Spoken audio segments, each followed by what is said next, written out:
झारखंड राज्य तेजस्वी कर्मचारी संघ का आज पटेल भवन में बैठक, क्या दिक्कतें हुई बैठक में? सबसे पहले झारखंड राज्य तेजस्वी कर्मचारी संघ, जो झारखंड राज्य और राजपत्रित कर्मचारी महासंघ सदैव शाही भवन का संबद्धता प्राप्त संगठन है।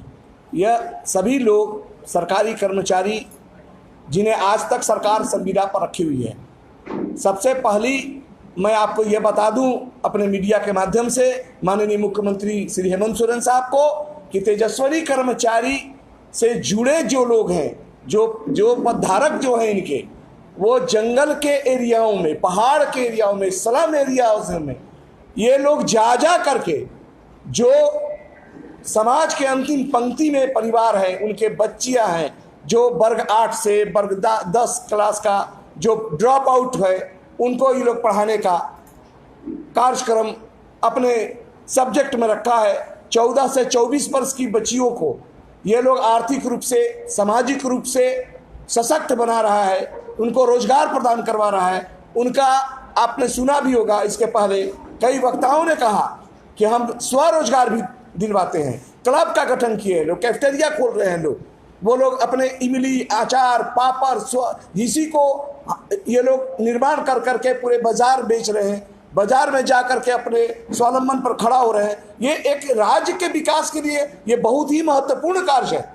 ये साधारण काम ये नहीं है कि ये जंगलों में जा करके पैरों में कांटा गड़ रहा है, भूखे प्यासे नंगे और छोटी सी वेतन प्राप्त करके ये लोग जाकर के राज्य के विकास में अपनी जीवन लिख रहा है। जो लोग जीवन लिख रहा है, सरकार उनको धमकी दे रही है, सचिव उनके धमकी दे रहे हैं कि अवधि का विस्तार अगस्त तक, उसके बाद हम सोचेंगे। इसी के कारण आज बैठक हुई है।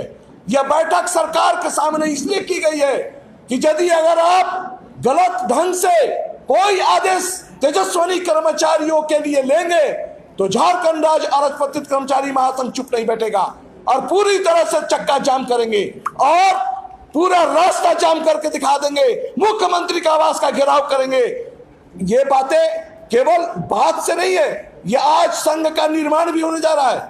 इनके चुनाव होंगे, आज इनके महामंत्री बनेंगे, इनके अध्यक्ष बनेंगे और इस परियोजना में तो जिसके लिए मुख्यमंत्री जी ने सपना देखा है कि हमारे जो मूलवासी हैं, जो हमारे जनजातीय हैं, जो हमारे मूलवासी महिलाएं हैं, जो हमारी बच्चियां हैं, जो पढ़ती नहीं है, जो आगे नहीं बढ़ती हैं, महुआ बीनते बीनते और दूसरे के घर में नौकरी चाकरी करते करते उसकी जीवन समाप्त होता है, उनको ये आर्थिक रूप से ऊपर उठा रही है। ये तो मुख्यमंत्री जी का गौरव की बात है कि उनका काम तेजस्वी कर्मचारी के लोग कर रहे हैं।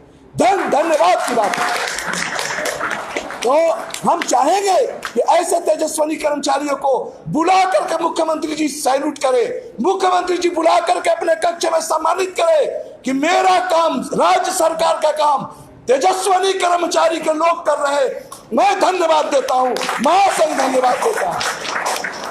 और जो लोग गरीब स्लम एरियाज में जो अल्प वेतन भोगी कर्मचारी महिलाएं हैं, जो रोजी रोजगार के लिए शहरों में रोजगार प्राप्त करने के लिए, मजदूरी करने के लिए, अपने बच्चों को लालन पालन के लिए, रोटी तक जुगाड़ के लिए वो लोग रोज रोड पर निकल रहा है, उनकी बेटियों को बड़ा आदमी बनाए, पढ़ाए। ड्रॉप आउट लड़कियों को ये लोग शिक्षा दे रहे हैं, उसको उत्तीर्ण करने के लिए योग्य बना रहे हैं ताकि उस स्लम एरिया से IAS और IPS महिलाएं, जनजाति महिलाएं की ओर बच्ची निकले।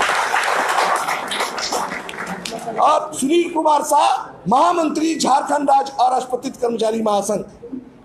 कितने दिनों से आप सेवा दे रहे हैं?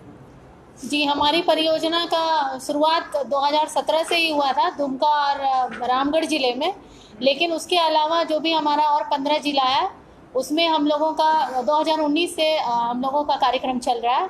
और अभी हम लोग 31 मार्च तक का हम लोगों को लेटर दिया हुआ था, लेकिन उसके बाद हम लोगों का अवधि विस्तार नहीं हुआ है और हम लोगों को परियोजना समाप्त करने के लिए, एग्जिट प्लान बनाने के लिए हम लोगों को आदेश जारी किया गया है। तो हम लोग बेसिकली 14 से 24 वर्ष तक की जो किशोरियों के साथ हम लोग काम करते आ रहे हैं, तो हमारे यहाँ जो 11 लाख किशोरियाँ हैं, तो उन लोगों के साथ जो हम लोग काम कर रहे हैं, तो ये जो हमारा एज ग्रुप है, ये बच्चियों के साथ काफ़ी सारी आर्थिक और सामाजिक समस्याएं होती हैं जिसके साथ हम लोग काम कर रहे हैं। झारखंड सरकार की ये एक महत्वाकांक्षी योजना है जिसमें हम लोग काम कर रहे हैं और सरकार ने हम लोगों से बहुत उम्मीद लगाई थी और हम लोगों ने इसे सफल बनाने के लिए अपना अथक प्रयास किया है।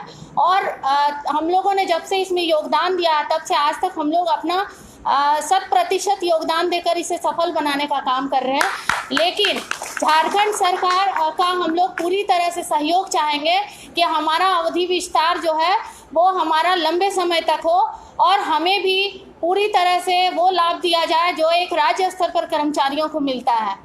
चूँकि हम लोगों को भी पता है कि 2024 में फिर से चुनाव होने वाला है, तो हम लोग हेमंत सरकार से ये जरूर गुजारिश करेंगे कि हमारी जो 10,000 हमारी संख्या है कर्मचारियों की, उनके पीछे उनके परिवार और काफ़ी सारी हमारी जो किशोरियां हैं उनका एक वोट बैंक है बड़ा सा। अगर हमारी योजना में अवधि विस्तार और हमें सारी समस्या का हल ढूंढ करके और हमारा अवधि विस्तार नहीं किया जाएगा तो हेमंत सरकार को बहुत मुश्किल होगा और हम लोग उनको हरा भी सकते हैं। इसलिए हमारा सरकार से ये पूरा गुजारिश होगा कि हमारी मांगों पर समुचित ढंग से उस पर विचार किया जाए, उस पर एक संगठन बना करके एक नियमावली तैयार की जाए जिसमें जमीनी स्तर पर जितनी महिलाएं काम कर रही हैं, चूँकि ये तेजस्विनी परियोजना हम महिलाओं के लिए ही है और हम महिलाओं के लिए सरकार बार बार बोलती है अपनी भाषणों में, हमेशा बोला जाता है कि महिलाओं के लिए झारखंड में सरकार बहुत कुछ कर रही है, लेकिन कहीं ना कहीं इस परियोजना को रोकने के पीछे जो है सरकार को बहुत नुकसान होने वाला है। क्योंकि हमारे पीछे इतनी महिलाएं हैं, हमारी संख्या जो है किशोरियों की है और काफ़ी बड़ी संख्या है जिसको विकास करके उनको एक बहुत बड़ा लाभ हो सकता है। वो सरकार जो है आगे भी लंबे समय तक टिक सकती है। इसलिए सरकार को गुजारिश है हमारी कि हमारी मांगों को पूरी की जाए और हमें हर सुविधाओं के साथ जोड़ा जाए और ताकि हम लोग किशोरियों और युवतियों का पूरा विकास कर सकें। धन्यवाद। सरकार कोई भी योजना लाती है, ये कुछ जनप्रतिनिधि होते जनता के लिए लाते हैं, ये भी कुछ सोच के लाए हो, क्या कुछ गलतियाँ हुई है आप लोग से जो ये परियोजना का बंद किया जा रहा है? जी नहीं, जहाँ तक हमारी जानकारी है और हम पूरे टीम की तरफ से हम लोग बात कर रहे हैं, क्योंकि 17 जिले के जितने भी कर्मचारी हैं तो सभी लोग यहाँ आए हुए हैं। हम लोगों को पता है कि हम लोगों ने कम सुविधा में और अनियमित वेतन में भी उतना काम किया है जो कि और विभाग से शायद सरकार को ये मुमकिन नहीं था, लेकिन फिर भी हम लोगों ने इसे पूरा करने का प्रयास किया है। और जो हमारी बजट है, जो परियोजना की कॉस्टिंग है, शायद सरकार को इसकी गलत जानकारी दी गई है, क्योंकि हम लोगों को बहुत बड़ा अमाउंट है जो कि हम लोग किशोरियों के क्लब को सीड ग्रांट के तौर पर देते हैं, जो कि एक बहुत बड़ी अमाउंट है, लेकिन वो सरकार को गलत तरीके से बताई गई है। वो बजट को गलत तरीके से पेश किया गया है और उसका कैलकुलेशन गलत दिया गया है। हम लोग चाहेंगे कि सरकार को पूरी जानकारी दी जाए और उस सीड ग्रांट के तौर पर हम लोग जो बच्चियों को पैसा देते हैं उससे छोटे छोटे लोन देकर हम लोग उन लोग को स्वरोजगार से जोड़ने का काम करते हैं। तो ये योजना को और इसका जो सही में जो कैलकुलेशन है और जो हम लोग कार्य कर रहे हैं उसको अच्छे तरीके से सरकार को दिया जाए, ताकि हमारी जो योगदान है और हमारा जो कार्य है और जो हम लोगों ने श्रम किया अभी तक परियोजना को, उसकी पूरी जानकारी हो, ताकि भविष्य में इसका अच्छा सा इसका एक निराकरण निकले और उस पर आगे कार्य किया जाए, ताकि हमारी योजना जो है लंबे समय तक आए। कितनी संख्या में है झारखंड में अगर कर्मचारियों की बात की जाए तो हमारी संख्या 10,000 से ज़्यादा है, और अगर किशोरियों की बात करें तो हमारे यहाँ 11 लाख से ऊपर किशोरियाँ हैं, तो काफ़ी बड़ी संख्या है। इसलिए सरकार को नम्र निवेदन है कि हमारे संख्या बल को ध्यान देते हुए परियोजना के विस्तार पर कोई भी निर्णय लिया जाए। महिलाओं की संख्या की बात करें तो कितनी? महिलाओं की संख्या हमारे यहाँ जो हमारी जो कर्मचारियों की संख्या है तो ये 10,000 में लगभग हमारे यहाँ 6,000 से ऊपर हमारे यहाँ महिलाएं हैं, क्योंकि हमारा जो 4 से 5 लेवल तक में हमारे यहाँ स्टाफ है। युवा उत्प्रेरक हमारे यहाँ काफ़ी संख्या में है, जो हर 2 क्लब पर है एक युवा उत्प्रेरक। तो एक युवा उत्प्रेरक और क्लस्टर कोऑर्डिनेटर, ये 2 हमारे यहाँ बेसिकली 99% महिलाएं ही हैं। कुछ एक ब्लॉक है जहाँ पर पुरुष भी है सीसी में, लेकिन हमारे यहाँ संख्या जो है वो ग्रामीण लेवल पर, जो कहा जाए कि कम्युनिटी लेवल पर, वो महिलाएं ही हैं। मेरा नाम प्रीति रानी हुआ और मैं प्रखंड समन्वयक देवघर जिले से हूँ, देवीपुर प्रखंड से। तो मुख्यमंत्री जी, उनकी बातें सुने आपने और ये परियोजना के बंद करने के पीछे आपकी क्या कारण है ये मैं नहीं बता सकता हूँ, लेकिन कहीं ना कहीं यहाँ के जनता की सोच को आप थोड़ा देखें, क्या कहेंगे? मैं कहना चाहता हूँ कि जब सरकार बनी थी, जब झारखंड में जेएमएम की सरकार बनी थी, उनका उद्देश्य था कि लोगों का रोज़गार देना। एक तरफ सरकार बोलती है कि रोज़गार दे रहे हैं और दूसरी तरफ तेजस्वी कर्मियों का रोज़गार वो छीन रही है। दूसरी तरफ कहा गया था कि सरकार शिक्षक करेंगे, जो बच्चियां हैं, जो लोग हैं, उनको शिक्षा प्रदान करेंगे। लेकिन यहाँ तेजस्वी परियोजना के द्वारा जो चलाई जा रही परियोजना है, उसमें बच्चियों का शिक्षा से छेड़छाड़ किया जा रहा है, उनको शिक्षा से वंचित किया जा रहा है। ठीक है, साथ ही साथ जो बच्चियाँ हमारे क्लब में है, वो क्लब की बच्चियाँ एक तरह से वो बेघर हो जाएगी, वो पढ़ने में इच्छुक नहीं होगी। जो 1.5 साल 2 साल पहले छोड़ चुकी है बच्चियाँ, उनको फिर से वापस लाना ये हमारे लिए कठिन का है और साथ ही साथ सरकार के लिए भी कठिन हो जाएगा कि ये बच्चियों को हम कैसे जोड़ें। तो सरकार से हमारा बस यही विनती है, जो ये सरकार कर रही है इसको ना करे। हमारा जो सुझाव है और हमारा जो तकलीफ़ है वो सरकार समझे। और माननीय मुख्यमंत्री जी से बस यही कहना चाहूँगा कि इस परियोजना में जितने लोग कर्मचारी हो और जितने भी टीम जो हमारे साथ जुड़ी है, उनका ध्यान रखें और इस परियोजना को सुचारू रूप से चलाया जाए। और एक मैं बात कहना चाहूँगा, ये बार बार चिट्ठी के माध्यम से हमें डराया जा रहा है कि आप कर्मियों को निकाल दिया जाएगा। तो मैं कहना चाहूँगा इस मंच से और इस संगठन से कहना चाहूँगा, ये मैं कदापि होने नहीं दूंगा और इसके लिए हमारी टीम पूरे साथ है। तो हम और सभी साथी से जाना, अपना परिचय दीजिए। हाँ, मेरा नाम रमन है, मैं जिला समन्वयक डिस्ट्रिक्ट कोऑर्डिनेटर लातेहार। क्या अगर इसके बाद भी सरकार नहीं मानती है तो अगला कदम क्या होगा? हम लोग का अगला कदम बहुत ही सशक्त रहेगा। हम लोग इसके बाद, अभी तो अनुनय और विनय पर हम लोग हैं।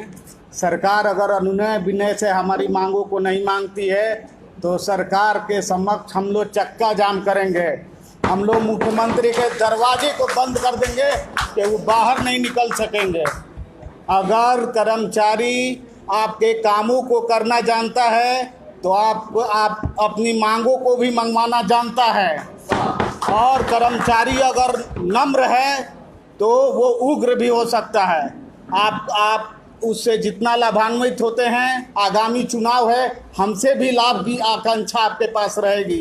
हम माननीय मुख्यमंत्री से ये बात एकदम स्पष्ट रूप से कहना चाहते हैं कि ये जो महिला सशक्तिकरण का वो ढोंग कर रहे हैं, जो बरसों से कि महिला सशक्तिकरण, वुमेन एम्पावरमेंट पर ये काम कर रहे हैं और महिलाओं को उपेक्षा करके, बेरोजगार करके और सड़क पर लाने का काम कर रहे हैं, ये घोर निंदनीय है और इसका झारखंड के कोई भी वासी इसका समर्थन नहीं करता है। एक तरफ अभी नियोजन नीति को सही से लागू नहीं कर पाया और दूसरी तरफ ये परियोजना बंद हो रही है। आखिर राज्य में शिक्षा व्यवस्था क्या हाल है? नियोजन नीति ये सरकार की, देखिए, यही लचर व्यवस्था का रूप है। सरकार इस वर्ष को नियोजन नीति के रूप में घोषित की हुई है और एक तरफ अपने ही बातों से परे हटकर लोगों को हटाने का काम कर रही है जो नियोजित कर्मी हैं। सरकार को चाहिए कि विस्तृत रूप से इसकी जानकारी लेकर समीक्षा करे और जितने भी हम कर्मी हैं, कर्मी ही नहीं हैं, इससे बहुत सारे लिंक जुड़े हुए हैं जिसमें 80% महिलाएं हैं। एक बार फिर से पुनर्विचार करके और इस परियोजना को, चूँकि ये महत्वाकांक्षी परियोजना है, इसको सुचारू रूप से जारी रखने की आवश्यकता है। परिचय दीजिए। मेरा नाम अंशुमन कुमार है, मैं सिमरिया चतरा का प्रखंड समन्वयक हूँ। क्या कहेंगे?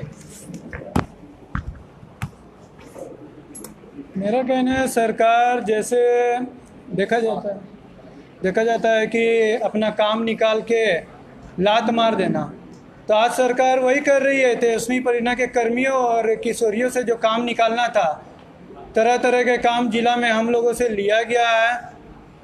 आज काम जैसे निकल गया, कोविड टीकाकरण भी निकल गया, अब काम निकलते जा रहा है।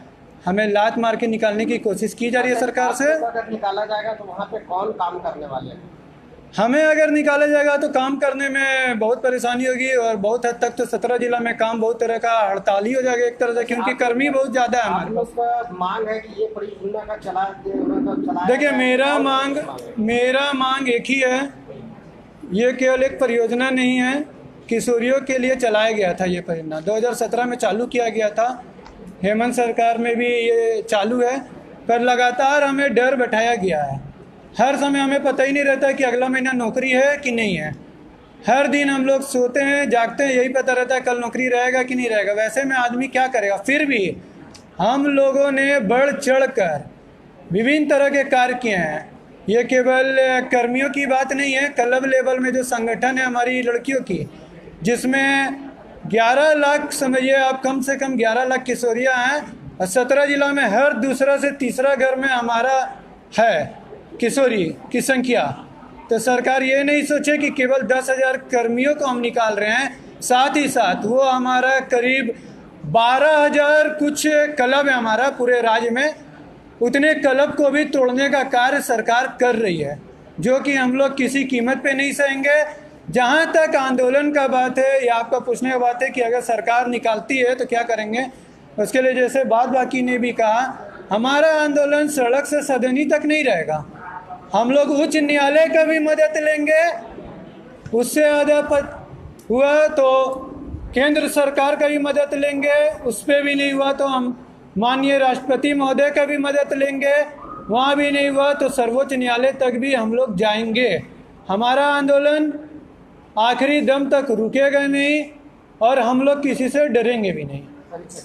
मेरा नाम आशीष विजय हुआ, मैं जिला समन्वयक सिमडेगा।